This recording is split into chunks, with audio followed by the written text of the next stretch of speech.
Hello friends, Anushka academy के इस online platform पर एक बार फिर से आप सभी का बहुत बहुत स्वागत है।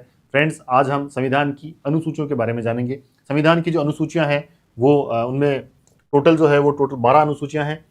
मूल संविधान में ये 8 अनुसूचियां थी। देखिए आप, वर्तमान में जो है टोटल शेड्यूल है वो है 12 शेड्यूल है, ठीक है। और ये जो मूल संविधान जब बना था, जब संविधान का निर्माण हुआ था, उस समय जो संविधान की जो अनुसूचियां थी वो थी 8। तो ये ध्यान रखें, संविधान में वर्तमान में कितनी अनुसूचियां हैं? 12 अनुसूचियां हैं, जबकि मूल संविधान में कितनी थी? 8 थी। 8 के बाद जो 4 अनुसूचियां नई जोड़ी गई है वो किसी न किसी संविधान संशोधन के द्वारा संविधान में जोड़ी गई है।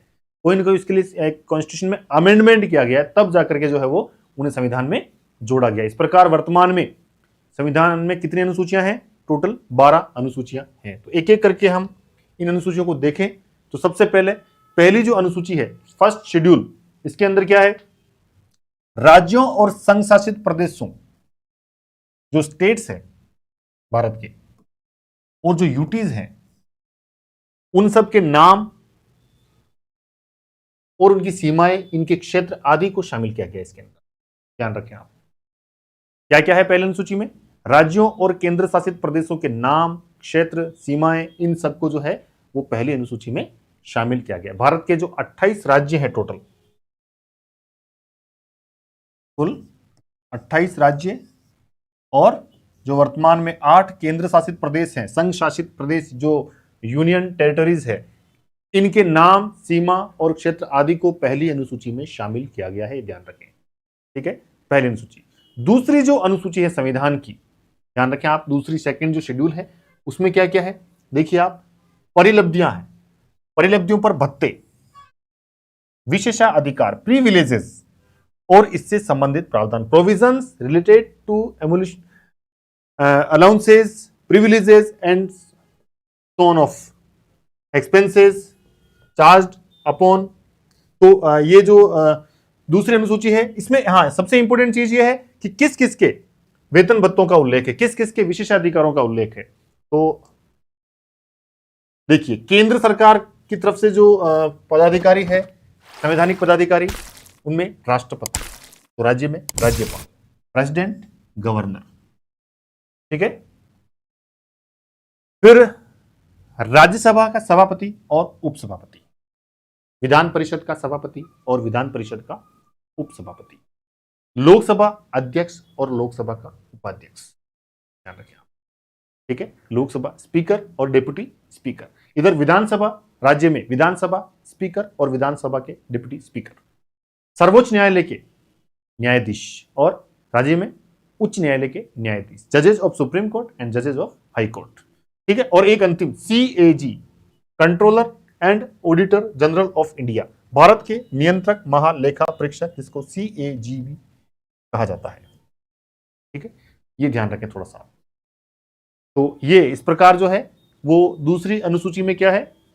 दूसरी अनुसूची में हम इस बोलचाल में इसको कहते हैं कि संवैधानिक पदाधिकारियों के विशेषाधिकार, इनको मिलने वाले भत्ते, अलाउंसेस, प्रिविलेजेस, इन सब का जो उल्लेख है वो कौन सी अनुसूची में है? वो दूसरी। अब कौन कौन से संवैधानिक पदाधिकारी, ठीक है, तो हमने देखा कि राष्ट्रपति, केंद्र में राष्ट्रपति, राज्य में राज्यपाल, केंद्र में राज्यसभा का सभापति और उपसभापति, राज्य में विधान परिषद के सभापति और उपसभापति, केंद्र में लोकसभा स्पीकर और डिप्टी स्पीकर, लोकसभा अध्यक्ष और उपाध्यक्ष, राज्य में विधानसभा स्पीकर और विधानसभा के डिप्टी स्पीकर यानी विधानसभा अध्यक्ष और विधानसभा उपाध्यक्ष, सर्वोच्च न्यायालय के न्यायाधीश केंद्र में, राज्य में उच्च न्यायालय के न्यायाधीश, और भारत के नियंत्रक महालेखा परीक्षक CAG, controller and auditor general of India.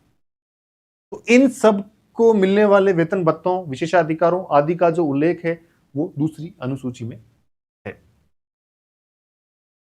तीसरी अनुसूची में अब देखिए, संवैधानिक पदाधिकारी जो होते हैं उनकी शपथ का उल्लेख है, ओथ का उल्लेख है। ये देखिए आप, फॉर्म्स ऑफ ओथ, संवैधानिक पदाधिकारियों की शपथ या प्रतिज्ञान भी कर सकते हो आप, प्रतिज्ञान का प्रारूप। तो किस किस की शपथ का उल्लेख है? देखिए आप, संसद का उम्मीदवार, संसद सदस्य का, संसद का जो उम्मीदवार होता है, सदस्य चुनाव लड़ने वाला होता है, उसके बाद इधर राज्य में एमएलए एमएलसी का उम्मीदवार, यानी विधानसभा सदस्य का चुनाव लड़ने वाला व्यक्ति हो या विधान परिषद का चुनाव लड़ने वाला उम्मीदवार हो उसका, ठीक है। सिर्फ सांसद, यानी कि सांसद दो तरह के, लोकसभा के सांसद, सांसद का मतलब होता है MP, member of parliament, member of parliament, Lok Sabha के एमपी और राज्यसभा के एमपी, दोनों एमपी, लोकसभा के सदस्य और राज्यसभा के सदस्य, ठीक है। भारत सरकार के मंत्री, मिनिस्टर्स, भारत सरकार के मंत्री, मिनिस्टर्स, ठीक है। सर्वोच्च न्यायालय के न्यायाधीश, ठीक है, जजेस ऑफ सुप्रीम कोर्ट, सर्वोच्च न्यायालय के न्यायाधीश, नियंत्रक महालेखा परीक्षक, सीएजी, सीएजी,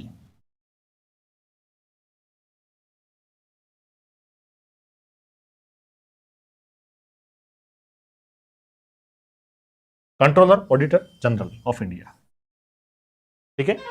राज्य की बात करें तो एमएलए और एमएलसी के जो उम्मीदवार होते हैं, यानी विधानसभा सदस्य और विधान परिषद के सदस्य के जो उम्मीदवार होते हैं वो, साथ ही विधानसभा सदस्य और विधान परिषद के सदस्य, एमएलए मतलब एमएलए, एमएलए की फुल फॉर्म अभी बहुत ज्यादा चर्चा में रही है राजस्थान में, कई जो चुनाव लड़ने वाले उम्मीदवार थे एमएलए का, उनको इसकी जो है जानकारी नहीं थी, ठीक है। तो मेंबर ऑफ लेजिस्लेटिव असेंबली, विधानसभा सदस्य एमएलए, एमएलसी की member of legislative council, Vidhan Parishad सदस्य, ध्यान रखें आप, इनकी शपथ का उल्लेख जो है वो कहां है, वो तीसरी अनुसूची में है। राज्य सरकार के मंत्री, राज्य सरकार के मिनिस्टर्स ऑफ स्टेट गवर्नमेंट और उच्च न्यायालय के न्यायाधीश, जजेस ऑफ हाई कोर्ट, इनकी जो शपथ का जो प्रारूप है वो तीसरी अनुसूची में है। ध्यान रखें, फिर से रिपीट करते हैं एक बार, तीसरी अनुसूची में केंद्र के पदाधिकारी कौन कौन होंगे, संसद सदस्य का संसद का उम्मीदवार कह सकते हैं इसको, है ना, candidate of parliament, MP candidate, ठीक है। दूसरा है सांसद, एमपी, लोकसभा के एमपी और राज्यसभा के एमपी, एमपी का मतलब होता है मेंबर ऑफ पार्लियामेंट। अब वो लोकसभा सदस्य के लिए भी एमपी शब्द का यूज किया जाता है और राज्यसभा के सदस्य होते हैं उनके लिए भी जो है वो एमपी शब्द का यूज किया जाता है, ठीक है। भारत सरकार के मंत्री, ठीक है, सर्वोच्च न्यायालय के न्यायाधीश, ministers of state, ministers of union government, ठीक है। और यहां केंद्र की जगह, देखिए यहां केंद्र की जगह जो है वो संघ लिखना ज्यादा ठीक रहेगा, संघ, बोलचाल में हम केंद्र बोल देते हैं, समझने में आसानी रहती है, लेकिन वास्तव में जो टेक्निकल जो टर्मिनोलॉजी है, ठीक है, तकनीक शब्दावली जो है वो है यूनियन, इंग्लिश में यूनियन है, हिंदी में संघ, यहां पे यूनियन, यूनियन गवर्नमेंट और स्टेट गवर्नमेंट, ठीक है। मिनिस्टर्स ऑफ यूनियन गवर्नमेंट, सर्वोच्च न्यायालय के न्यायाधीश, जजेस ऑफ सुप्रीम कोर्ट, ठीक है। भारत के नियंत्रक महालेखा परीक्षक यानी कि CAG, controller and auditor general of India. राज्य में फिर बात करते हैं एमएलए, एमपी, एमएलए और एमएलसी के जो उम्मीदवार होते हैं, कैंडिडेट होते हैं, वो एमएलए और MLC, member of legislative assembly, member of legislative council, इन दोनों के जो सदस्य होते हैं वो मेंबर, ठीक है, plus state minister of state government, ठीक है।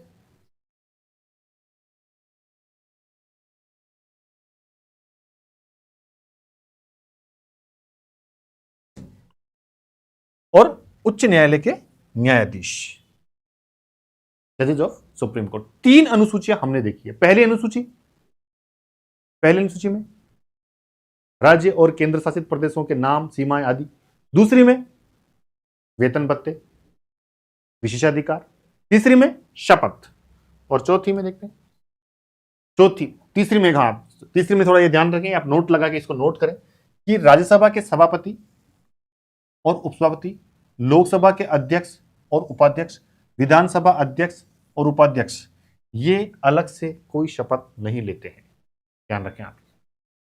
राज्यसभा के सभापति, उपसभापति, लोकसभा के अध्यक्ष, उपाध्यक्ष, विधानसभा अध्यक्ष और उपाध्यक्ष, ये अलग से शपथ नहीं लेते हैं, ये केवल अपने सदन की सदस्यता की शपथ लेते हैं, ये ध्यान रखें आप थोड़ा सा। साथ ही ये ध्यान रखें कि जो सीएजी होता है, कंट्रोलर और ऑडिटर जनरल जो होता है, भारत का जो नियंत्रक महालेखा परीक्षक होता है, ये भी जो है शपथ सर्वोच्च न्यायालय के न्यायाधीश के समान की शपथ होती है, ध्यान रखें, न्यायाधीश के समान लेता है शपथ। अब बात करें चौथी अनुसूची की, तो चौथी अनुसूची में जो है वो राज्यसभा में सीटों का आवंटन, किस राज्य से कितनी सीट आएगी? राज्यसभा में सीटों का आवंटन, allocation of seats in Rajya Sabha, ठीक है, किस राज्य से कितनी सीट आएगी, किस केंद्र शासित प्रदेश से कितनी सीट आएगी? तो ध्यान रखें, 3 केंद्र शासित प्रदेशों से राज्यसभा में सीटें हैं। 3 केंद्र शासित प्रदेश जो है वो राज्यसभा में अपने प्रतिनिधि भेजते हैं, ठीक है, अन्य बाकी नहीं भेजते। 3 कौन कौन से? जम्मू कश्मीर, दिल्ली और पुडुचेरी। ये 3 केंद्र शासित प्रदेश ऐसे हैं जो राज्यसभा में अपने प्रतिनिधि भेजते हैं, अन्यथा बाकी जो है वो नहीं भेजते हैं, ठीक है। यानी इन 3 राज्यों की विधानसभा, क्योंकि राज्यसभा के सदस्यों के निर्वाचन में विधानसभा के निर्वाचित सदस्य भाग लेते हैं, आगे जब हम पढ़ेंगे इसको, राज्यसभा पढ़ेंगे तब, ठीक है। तो विधानसभा का होना जरूरी इसके लिए। तो 3 राज्य ऐसे हैं, 3 केंद्र शासित प्रदेश ऐसे हैं जिनकी अपनी विधानसभाएं हैं। कौन कौन से हैं? जम्मू कश्मीर है, दिल्ली है और पुडुचेरी। जम्मू कश्मीर अब होगा आगे, विधानसभा जो है वो अभी गठन हुआ नहीं है, वहां पे चुनाव होंगे फिर गठित होगा, ठीक है। तो ध्यान रखें, अब किस राज्य से कितनी है, तो ये थोड़ा ध्यान, इसकी जानकारी होनी चाहिए, ठीक है। तो सबसे ज्यादा जो है वो यूपी से है, ध्यान रखें आप, ठीक है। यूपी, उत्तर प्रदेश से है 31, ठीक है। 19 जो है वो महाराष्ट्र से है, दूसरा स्थान महाराष्ट्र का है, ध्यान रखें। 18 तमिलनाडु की है, ध्यान रखें आप, तमिलनाडु 18, ठीक है। 16 बंगाल की है, 16 ही, पश्चिम बंगाल की 16 सीटें हैं, बिहार की भी 16 सीटें हैं, ठीक है। ये थोड़ा आप ध्यान रखें। अगर जम्मू कश्मीर की बात करें तो 4 सीट डिसाइड की गई है, हिमाचल प्रदेश 3 सीट, उत्तराखंड की भी 3 सीट है, दिल्ली की भी 3 सीट है, पंजाब की 7 सीट है, राजस्थान से 10 सीट है। राजस्थान के बराबर जो है ये किसकी, ये पूछा जाता है एग्जाम में, तो आप ध्यान रखें राजस्थान के बराबर जो है वो उड़ीसा की है, उड़ीसा की भी राजस्थान के बराबर 10 है। एमपी की 11 है, ठीक है, गुजरात की भी 11 है, ठीक है। ये थोड़ा ध्यान रखें आप। कुछ केंद्र शासित प्रदेश ऐसे हैं, कुछ राज्य ऐसे हैं जिनकी एक एक सीट भी है, ये थोड़ा ध्यान रखें आप, ठीक है ना। तो ये क्वेश्चन जो है ये थोड़ा ध्यान रखें, किसकी कितनी सीट है थोड़ा देख के जाएं, एग्जाम से पहले आप जो देख के जाएं इस चीज को। 5वीं जो अनुसूची है उसमें क्या है, ध्यान रखें आप, अनुसूचित क्षेत्र, ठीक है, और अनुसूचित जनजातियों के प्रशासन और नियंत्रण से संबंधित जो प्रावधान है वो 5वीं अनुसूची में है, ध्यान रखें आप। Provisions related to administration and control of scheduled area and scheduled tribes, ठीक है, 5वीं अनुसूची। तो 5वीं अनुसूची में क्या है, कई कई जो बुक्स वगैरह है या कई पढ़ाने वाले लोग जो है वो ये पढ़ा देते हैं कि 5वीं अनुसूची में अनुसूचित जाति और जनजाति से संबंधित प्रावधान है। तो अनुसूचित जाति का यहाँ कहीं कोई जिक्र नहीं है, ये ध्यान रखें आप, सिर्फ जनजाति की बात हुई है यहाँ पे, अनुसूचित जाति की बात नहीं हुई है। 6ठी अनुसूची में ध्यान रखें आप, 4 राज्य ध्यान रखने आप, असम, मेघालय, त्रिपुरा और मिजोरम, ATMM, इसको ऐसे याद रखें, ATM, ए से असम, T से त्रिपुरा, M से मेघालय और एक और M, ATM में क्या है, M फॉर मनी होती है, ATM में मनी होती है, तो M से मिजोरम, ठीक है, ATMM। इन राज्यों, इन 4 राज्यों के जनजाति क्षेत्रों का प्रशासन और नियंत्रण है। 5वीं और 6ठी में इतना ही ध्यान रखना आपको, 5वीं में क्या है कि जनजातीय क्षेत्र है, और 6ठी में क्या है, 6ठी में इन 4 राज्यों के जनजातीय क्षेत्र, ऐसे याद रखना है, असम, मेघालय, त्रिपुरा, मिजोरम, ATMM। ATM में क्या है, मनी, मनी मतलब ध्यान रख लें आप, मिजोरम रख लें, ठीक है। तो 6ठी अनुसूची हो गई। 7वीं अनुसूची बहुत आसान है, शक्तियों का विभाजन, ध्यान रखें आप, संघ, केंद्र और राज्यों के बीच में, संघ और राज्यों के बीच में जो है वो शक्तियों का विभाजन है, division of power between union and state on the basis of subject, यानी कि कौन कौन से विषय होंगे ऐसे जिन पर केंद्र सरकार कानून बनाएगी, कौन कौन से विषय ऐसे होंगे जिन पर राज्य सरकार कानून बनाएगी, और कौन कौन से विषय ऐसे होंगे जिन पर दोनों सरकारें कानून बना सकती है। तो इस प्रकार जो है ये 3 सूचियों में शक्तियों का विभाजन किया गया है। सबसे पहले संघ सूची, यूनियन लिस्ट, इसमें विषय जो है प्रारंभ में 97 थे और वर्तमान में ये 98 हो जाते हैं, कभी 99 हो जाते हैं, कभी 100 हो जाते हैं, ये याद नहीं रहे तो कोई दिक्कत नहीं है, मूल विषय याद रखना है 97, ठीक है, मूल विषय। आरपीसी की तरफ से 2015-16 में एक फर्स्ट ग्रेड का एग्जाम पूछा हुआ था, उसमें ये क्वेश्चन जो है पूछा गया था, और उसमें ऑप्शन में 100 भी था, 98 भी था, लेकिन आरपीसी ने आंसर जो उस समय जहां तक मुझे ध्यान है 97 को सही माना था। तो ये ध्यान रखें, इसके मूल विषय पूछे जाते हैं और 97 है, ये ध्यान रखें आप, ठीक है। राज्य सूची में कितने विषय हैं, मूल विषय जो है वो 66 है और वर्तमान में ये 59, तो इसमें विषय कम हुए हैं, तो कहां गए वो, तो वो विषय जो है यहां से निकाल करके इधर जोड़ दिए गए, यानी समवर्ती सूची में। तो समवर्ती सूची में जो विषय है वो मूल विषय 47 थे, वर्तमान में 52 है। तो अब देखो कौन कौन से ऐसे विषय हैं जो इधर से निकाल करके इसमें शामिल कर दिए गए, ठीक है। तो ये ध्यान रखें, 42वें संविधान संशोधन अधिनियम 1976 के तहत जो 5 विषय जो है उनको निकाल दिया गया है राज्य सूची से और समवर्ती सूची में इनको शामिल किया गया है। कौन कौन से होंगे? वन होंगे यानी फॉरेस्ट, वन्य जीव यानी वाइल्ड एनिमल, वाइल्ड लाइफ, ठीक है, नापतोल की इकाइयां मेजरमेंट यूनिट्स, और न्यायिक प्रशासन, ठीक है, न्यायिक प्रशासन ध्यान रखें आप, जुडिशियल एडमिनिस्ट्रेशन और शिक्षा एजुकेशन, ये 5 अब ध्यान रखें आप। शिक्षा समवर्ती सूची का विषय है अभी वर्तमान में, कई बार पूछा जाता है एग्जाम में, जो टीचर्स वगैरह के एग्जाम होते हैं इनमें पूछा जाता है कि शिक्षा कौन सी सूची का विषय है, तो ध्यान रखें समवर्ती सूची का विषय है, ठीक है। तो ध्यान रखें आप, तो संघ सूची पर कानून बनाने का अधिकार जो है, संघ सूची के विषय पर कानून बनाने का अधिकार जो है वो संघ सरकार, यूनियन गवर्नमेंट को, मोदी सरकार को, केंद्र सरकार को है। राज्य सूची पर कानून बनाने का अधिकार जो है वो किसका है? वो राज्य सरकार का है, लेकिन विशेष परिस्थितियों में जो है वो वहां पर संघ सरकार या केंद्र सरकार भी कानून बना सकती है, ठीक है। आर्टिकल 249 आगे पढ़ेंगे अपन कि राज्यसभा किसी राज्य सूची के विषय को राष्ट्रीय महत्व का घोषित कर दे तो उस पर संसद जो है वो कानून बना सकती है, आगे पढ़ेंगे डिटेल से। समवर्ती सूची पर समवर्ती सूची के विषय पर दोनों ही सरकारें जो है वो कानून बना सकती है, लेकिन दोनों में विवाद या कंट्रोवर्सी होने पर केंद्र सरकार का कानून जो है वही मान्य होता है, ठीक है। ये 5 विषय जो है ये कौन से संविधान संशोधन के तहत जोड़े गए हैं? 42वें संविधान संशोधन के तहत जोड़े गए हैं।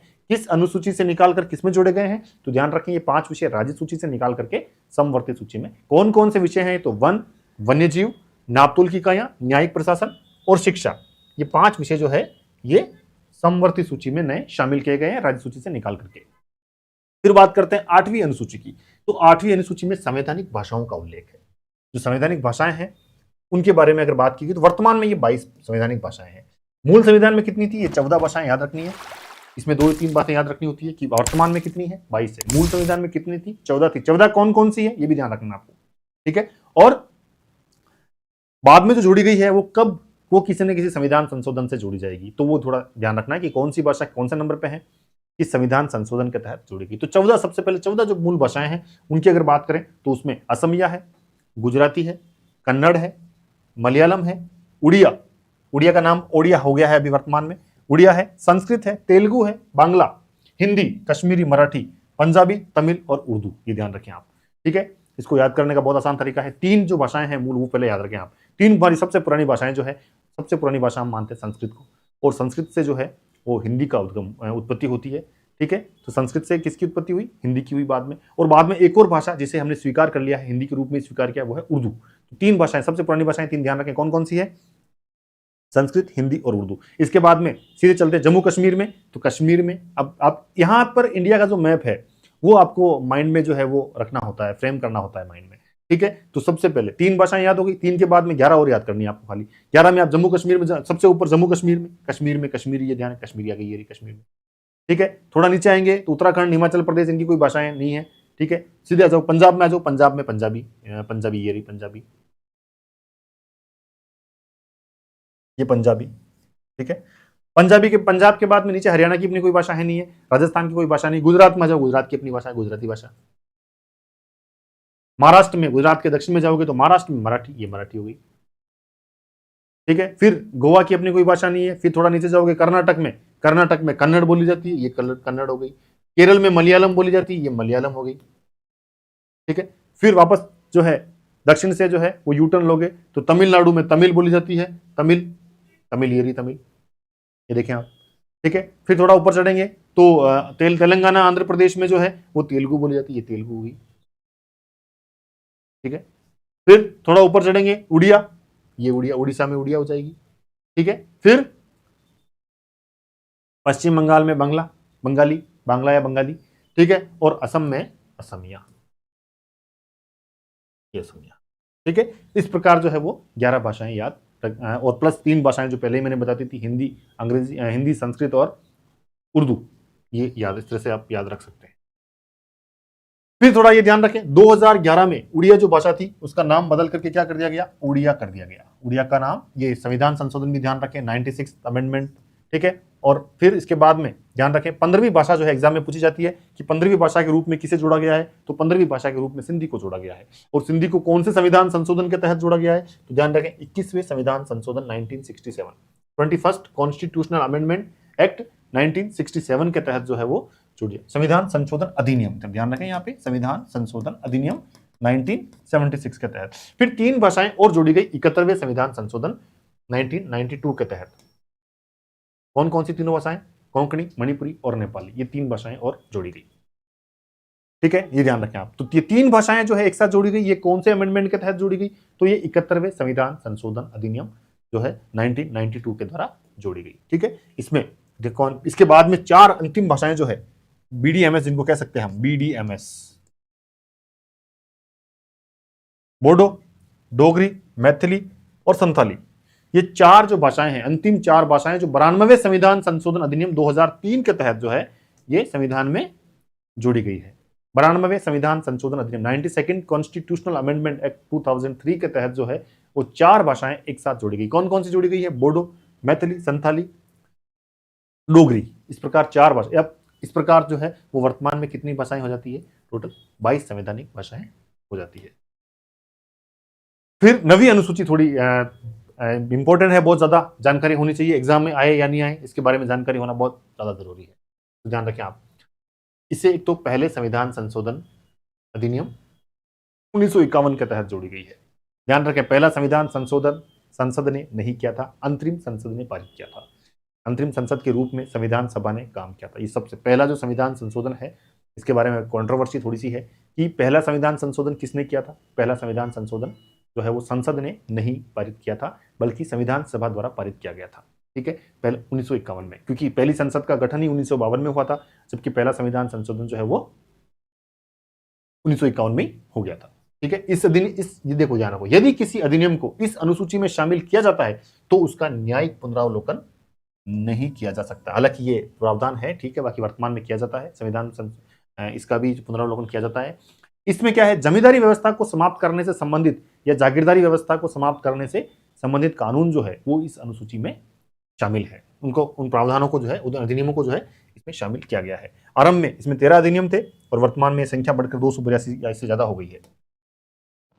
ठीक है, एक केस सुप्रीम कोर्ट ने एक निर्णय दिया था इस केस में, IR कोइलो बनाम तमिलनाडु वाद में, ये 2007 का केस है। इसमें सर्वोच्च न्यायालय ने निर्णय दिया था कि 24 अप्रैल 1973 के बाद जो भी अधिनियम नवी अनुसूची में रखे गए हैं उन सबका न्यायिक पुनरावलोकन किया जाता। अभी हम थोड़ी देर पहले पढ़ा था कि इनका न्यायिक पुनरावलोकन नहीं किया जा सकता, लेकिन 1973 में एक केस था, सुप्रीम कोर्ट में ने एक निर्णय दिया था केशवानंद भारती केस में। ध्यान रखें आप, इस केस में ये कहा था कि न्यायिक पुनरावलोकन जो है वो संविधान के मूल ढांचे का भाग है। तो न्यायिक पुनरावलोकन जो है वो जब संविधान के मूल ढांचे का हिस्सा है तो न्यायिक पुनरावलोकन किसी का भी किया जा सकता है।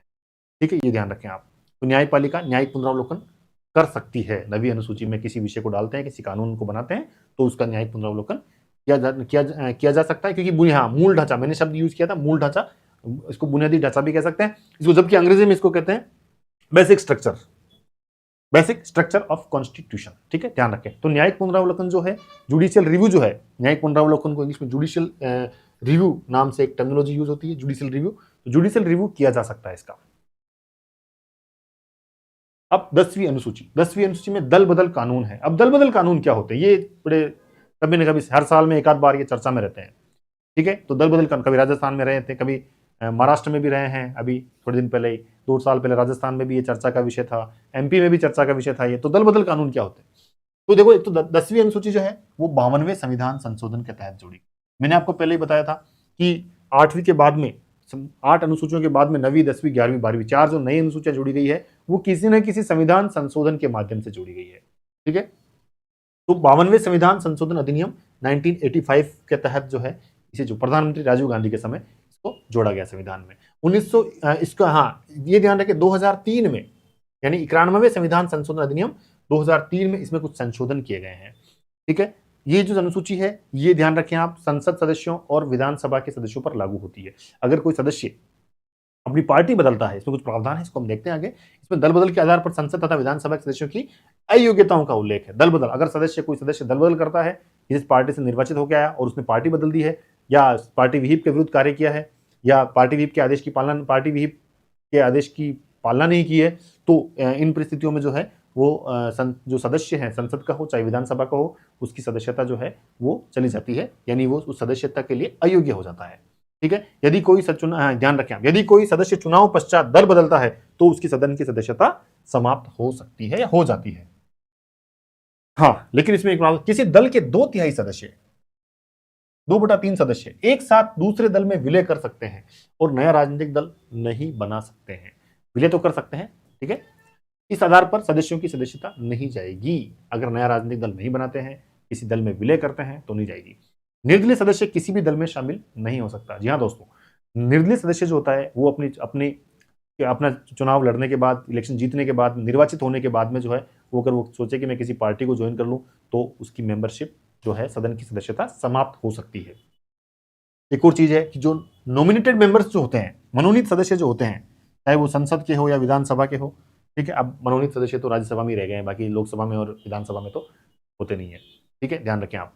यहाँ पे हालांकि विधान परिषद में होते हैं, तो यहाँ पर मनोनीत सदस्य 6 माह के अंदर किसी दल में शामिल हो सकता है, ध्यान रखें आप, ठीक है, हो सकता है, 6 माह से पहले नहीं हो सकता है, वरना उसकी सदस्यता भी समाप्त हो सकती है। यदि कोई सदस्य अपनी पार्टी के विहिप का उल्लंघन करता है तो उसका राजनीतिक दल उसे 15 दिन में अगर क्षमा नहीं करे तो उसकी सदस्यता भी जा सकती है। ध्यान रखें आप इस चीज का। ये प्रावधान लोकसभा, हाँ ये सबसे इंपॉर्टेंट चीज है, ये स्टेटमेंट वाले जो क्वेश्चन होते हैं वहां कि ये जो प्रावधान है ये लोकसभा और विधानसभा के जो अध्यक्ष होते हैं, ध्यान रखें आप, इन पर लागू नहीं होते हैं, ठीक है। दल बदल का अंतिम निर्णय जो है वो सदन का अध्यक्ष या सभापति करता है, कि अगर सदन का अध्यक्ष जो होता है लोकसभा विधानसभा में सदन का अध्यक्ष और राज्यसभा में सभापति करता है, ठीक है। एक सुप्रीम कोर्ट का एक निर्णय हो रहा है वापस फिर से कि हो तो होलोहान वाद है एक 1992 का, इसमें सर्वोच्च न्यायालय ने निर्णय दिया कि सभापति, अध्यक्ष और अध्यक्ष के निर्णय को न्यायालय में चुनौती दी जा सकती है। देखिए आप सब, ये इंपॉर्टेंट है, ठीक है। अब 11वीं अनुसूची जो है ये 73वें संविधान संशोधन अधिनियम 1992 1992 के तहत संविधान में जोड़ा गया है। ये बाद में इसको 1993 में जो है जोड़ी गई है, लेकिन ये कानून जो है 73वां संविधान संशोधन जो है ये 1992 का है, ध्यान रखें। इसमें पंचायतों को जो है वो संवैधानिक दर्जा, कहना ज्यादा ठीक रहेगा, यहाँ पे इजी रहेगा थोड़ा सा, संवैधानिक दर्जा दिया गया है। पंचायत राज संस्थाएं जो है उनको संवैधानिक दर्जा जो है वो दिया गया है और उसमें 29 विषय शामिल किए गए हैं टोटल। कि 11वीं अनुसूची में कितने विषय हैं? 29 विषय हैं और वर्तमान में राजस्थान में जो है वो 22 विषय दिए जा चुके हैं। इसमें एक बार फिर से रिवाइज करते हैं। 11वीं अनुसूची 73वें संविधान संशोधन के तहत जोड़ी गई है, ठीक है। 73वां संविधान संशोधन लागू कब से हुआ था? तो भारत में ये 1993 में लागू हुआ था, ध्यान रखें आप, 73वां संविधान संशोधन, ठीक है। और राजस्थान में 1994 में लागू होगा। इसमें विषय जो है वर्तमान में कितने हैं? 29 है और पंचायतों को राजस्थान में 22 विषय दिए जा चुके हैं, ठीक है। 12वीं अनुसूची है 74वें संविधान संशोधन अधिनियम 1992 के तहत जोड़ी गई है, ठीक है। इस अधिनियम के तहत जोड़ी गई है, लेकिन ये वास्तव में 1993 में जोड़ी गई है। इसमें नगरीय निकाय जो होते हैं, नगर पालिकाएं, नगर निगम, नगर परिषद, इन सबको जो है वो संवैधानिक दर्जा दिया गया है, शक्तियां दी गई है और कुल इसमें विषय जो रखे गए हैं वो 18 रखे गए हैं। तो इस प्रकार से फ्रेंड्स हमने टोटल जो है 12 अनुसूचियां हमने देखी। एक बार फिर से रिवाइज करते हैं। पहली अनुसूची में क्या है कि राज्यों और केंद्र शासित प्रदेशों के नाम, सीमा क्षेत्र आदि है। दूसरी में जो है वो संवैधानिक पदाधिकारियों के जो वेतन भत्ते और विशेषाधिकार जो है वो उनके बारे में बात की गई है। तीसरी अनुसूची में शपथ जो है, संवैधानिक पदाधिकारियों की शपथ का उल्लेख है, शपथ या प्रतिज्ञान का प्रारूप कैसा होगा उनके बारे में बात की गई है। चौथी अनुसूची में राज्यसभा में सीटों का आवंटन, किस राज्य से कितनी सीट होगी, इसके बारे में बात की हमने। 5वीं में अनुसूचित क्षेत्र और जनजातीय क्षेत्र का प्रशासन और नियंत्रण से संबंधित प्रावधान जो है वो उसके अंदर है। 6ठी अनुसूची में असम, मेघालय, त्रिपुरा और मिजोरम राज्यों के जनजातीय क्षेत्र का प्रशासन और नियंत्रण है। 7वीं अनुसूची में शक्तियों का विभाजन है। शक्तियों का विभाजन 3 सूचियों में किया गया है, संघ सूची, राज्य सूची और समवर्ती सूची के बारे में, समवर्ती सूची में विभाजन किया गया है। 8वीं अनुसूची में संवैधानिक भाषाओं की बात की गई है। वर्तमान में कुल 22 भाषाएं हैं। 9वीं अनुसूची में भूमि सुधार कानून है या जमींदारी प्रथा को समाप्त करने से संबंधित कानून है। 10वीं अनुसूची में दल बदल कानून की बात की गई जो 52वें संविधान संशोधन के तहत संविधान में जोड़ी गई है। 11वीं अनुसूची में जो सरकार है, ग्रामीण स्थानीय स्वशासन या तो है पंचायती राज व्यवस्था को संवैधानिक दर्जा प्रदान किया गया है और 12वीं अनुसूची में नगरीय निकायों को संवैधानिक दर्जा प्रदान किया गया है। तो इस प्रकार से आज हमने जो 12 अनुसूचियां हैं उनके बारे में जो है वो पढ़ा है, ठीक है। तो फ्रेंड्स, जो आप वीडियो कैसा लगा आपको, आप कमेंट बॉक्स में जो है कमेंट करके अपना सजेशन दे सकते हैं, अपने सुझाव दे सकते हैं और वीडियो को अधिक से अच्छा लगे तो वीडियो को अधिक से अधिक शेयर करें, लाइक करें, ठीक है। आज के लिए इतना ही friends, thank you so much.